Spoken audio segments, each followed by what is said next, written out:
Hello everyone, it's been a while. Today I want to talk about the Fallen Order quadrilogy. Now, there are gonna be spoilers for this quadrilogy. God, I can't say that, but yeah, the reason I want to talk about it is because it all started a couple months ago when I decided to watch the entire thing, because I've only seen the first one and the second one, and I want to see the rest of it, and then all I gotta say is, wow, it's actually really good. And I can see why it has a cult following, especially the first one. I really enjoy it, and I rewatched it again for this video, and I enjoyed it the second time. Because I let it digest a couple months later, I watched it again, and I realized it's still good. It's actually really good. It stands the test of time, and I'm surprised how many things Captain Sparklez got right with the new piglins and the stuff like that. It's pretty cool that he predicted this stuff. But I want to talk about the actual video, kind of saying why it's so good, why I like it personally, rather than just going over everything that happened in the video, because there's a lot of cool stuff in it. So I kind of want to talk about the first one, because I think that one the most. I've listened to it the most. I love the first one, not only because it has like its own story. The story is simple, I'm not gonna lie. It is actually really simple, but actually very effective. And there is a deeper meaning from it, which I actually quite like, about how the good old nostalgic days are ruined by the present of the future. That's what I took out of it, like the Herobrine and the mobs represent the coming of age, while the kingdom represents your past, your childhood, how that's kind of, in a way, being destroyed by your new future, which, is being a teenager, an adult, whatever.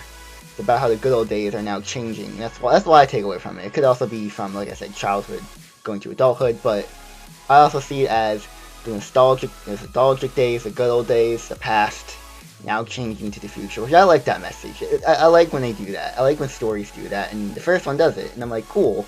And that alone is a nice way to story by itself. Like, I really love the song, I love the music video, even though there's no talking in the videos at all. They managed to still make you, like, care for these characters. Now, I must say, like, the king, the prince, that's what I'm assuming their names are. I don't know their names. It's probably a Wikipedia page all about this quadrilogy. It probably is. I'm not going to look it up, but I'm pretty sure people call him the king and they call his son the prince, or the warrior, because he goes on this quest and he's, like, this warrior guy that's been training for, like, I don't know how many years, but but I really like the first two ones. The good music videos, good songs. Now the last two aren't, I wouldn't say they're bad. I'm not gonna say they're bad because they're good, but you can tell that there's a shift from focusing more on the music video to the music video. What I mean is that the first two, Fallen Kingdom and Take Back the Night, they're more focused on the songs being good and actually, like, catchy, to me personally, rather than the story, because, like, Fallen Kingdom is a really simple story of a kingdom being attacked. With Take Back the Night, that's kind of like the big one where it kind of does both really well, where it has a good song and a good music video. I think it's the longest with 6 minutes, which is the longest out of all four of them, mostly because it combines the song and the story. Because it starts with the kingdom being destroyed, and the prince is found by these villagers, and they take him to their village. And over time, the old, master, the sensei of the village teaches him to be combat ready, and through a montage with the song picking up, it's pretty cool, and you get to see the village is now getting destroyed years later when he is an adult. The prince, and by piglins, or by the pigmen, I would say, because back then it's pigmen, but you get to see how he fights and how, like, then after his sensei master dies, he decides to go to Herobrine because coincidentally the pigmen have a map that leads to him. I don't know, that's because just for them to go to Herobrine, just is Herobrine and the pigmen connected? Like, I know I watched it twice, like the whole thing, but I'm not sure if they're connected together or if the pigmen are trying to get Herobrine. But nevertheless, the pigmen have the map to Herobrine, so the prince goes to Herobrine and kicks his ass and pretty much kills Herobrine. That's where the video ends. Like I said, 6 minutes long, but that one I think is like the Empire Strikes Back of this quadrilogy because it does everything well. Now, the last two, Dragon Heart and I forget this third one. I keep forgetting the name. Find the Pieces, I think. No, I forget. I'll have it like in the bottom, the title. But those two are the music video are great. But you can tell that there's a focus on the story rather than the music video, because both the songs I've already forgotten, and I watched it twice.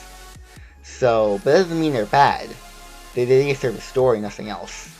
Well, I'm not gonna be so negative on it, because I like the songs. I guess I'm not humming them or it's not playing in my head over and over again like Fallen Kingdom and Take Back the Night. Like, those two are like really good songs, and you can play them without the music video, and it's its own story.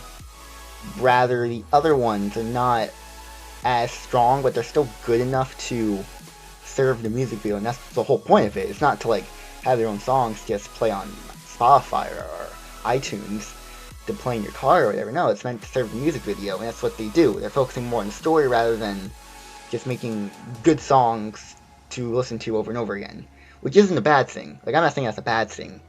Which, another thing I want to talk about is the creativity in all of these videos. Like, this combines Minecraft and puts them in a really cool and clever ways. Like, for example, one thing I found interesting is when the piglins go to the overworld, they torch the place up with a blaze, and the blaze is in the back of their chest, or the back in a cage, and they're using the flamethrower to, like, as the power. The blaze is the power to the flamethrower, which is pretty cool.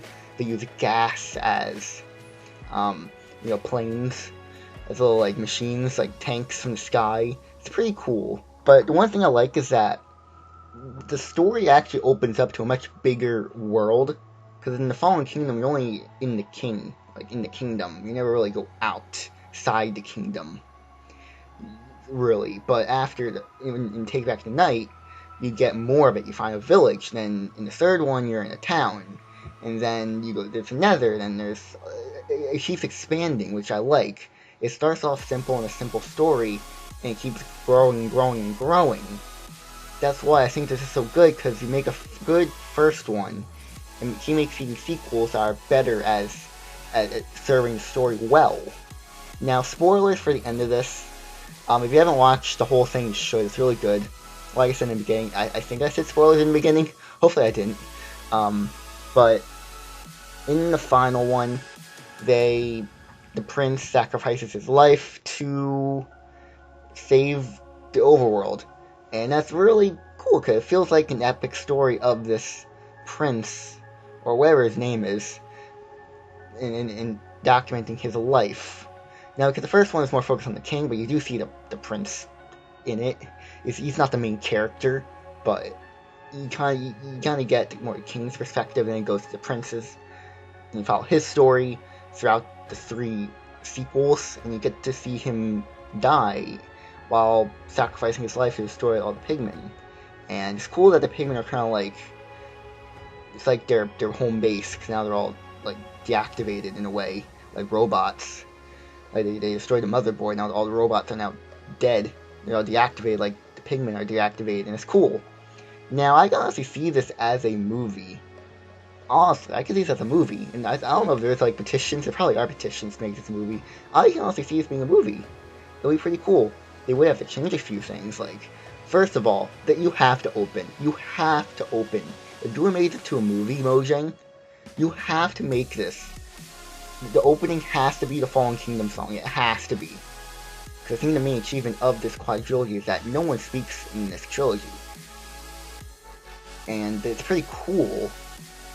And that's really remarkable how they do that, because it's only with emotions, and the animators did a really good job at this. They really did. And I enjoy it. I like rewatching the first one and the second one. If I have time, I watch all of them all over again. I want to watch them all over again, but I haven't had the time in my free time. That's why I wanted to make this video, so I can watch it again. It's really, really good, and I like watching it. So, yeah, if you guys enjoyed this video, hit the like button, subscribe. Weekly videos are going to be uploaded as scheduled things, so look forward to that. I want to say that because I'm going to be doing that. So next week, I'll have another video up, So yeah, look forward to that. So I'm gonna go now, so goodbye. Yeah, I confess, Father, I confess, 'cause I've been living wrong, I know I've been blessed. I had 1,000 chances, how many left? I've been sinning lately, what do you suggest? What should I do? I want 999 more Hail Marys right now.